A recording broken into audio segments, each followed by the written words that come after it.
Hello दोस्तों, आप सभी लोग कैसे हैं? आशा है कि आप बहुत ही आनंद में होंगे, खुशी में होंगे, क्योंकि प्रभु का अनुग्रह बहुतायत आप सभी के साथ है।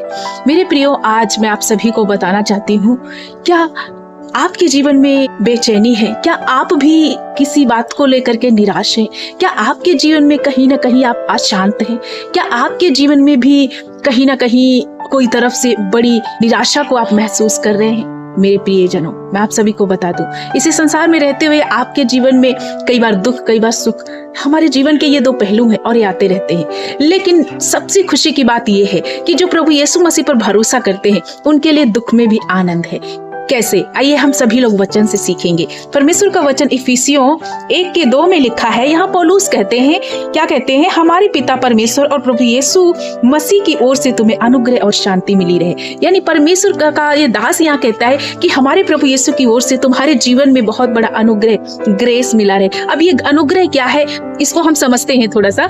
मेरे भाई, मेरी बहन, मैं आप सभी को बता दूं कि हम लोग ऐसे रास्ते पर चलने वाले लोग थे जहां पर कोई अनुग्रह नहीं थी। कैसे? हम सब पाप को चुना था। हव्वा ने जब उस अदन की बगीचा में पाप किया, वहीं से मौत को जो है जन्म मिला, वहीं से पाप हर एक मनुष्य में आ गया। प्रियो, वो रास्ता ऐसा रास्ता था जो परमेश्वर ने अनंत काल का जीवन दिया था, लेकिन हव्वा ने उस जीवन को खो करके मौत में चली गई और हमारे पास कोई आशा नहीं थी, हमेशा निराशा ही थी, मौत था, पापी थे हम, बेविचारी थे हम पर कोई अनुग्रह नहीं था। लेकिन खुशी की बात क्या है? प्रभु यीशु मसीह ने 2000 साल पहले ही क्रूस को उठाया और हम पर बड़ी अनुग्रह किया। कैसे? अपने आप को बलिदान करके, अपने लहू को बहा करके हम सबके लिए बड़ा ग्रेस दिया। जो हमारे जीवन में मौत आनी थी, हम योग्य नहीं थे उस जीवन को पाने के, क्योंकि हम सबने पाप किए थे, तो उस महिमा से रहित हो गए। लेकिन प्रभु का अनुग्रह हम पर हुआ। इसलिए आप निराश ना हो, आप हताश ना हो। प्रभु का अनुग्रह आप पर है। यदि आप विश्वास करेंगे, परमेश्वर ऊंचाइयों पर ले जाएगा। राजा दाऊद पर परमेश्वर का अनुग्रह हुआ और उन्होंने उसको उठा करके राजा की पदवी पर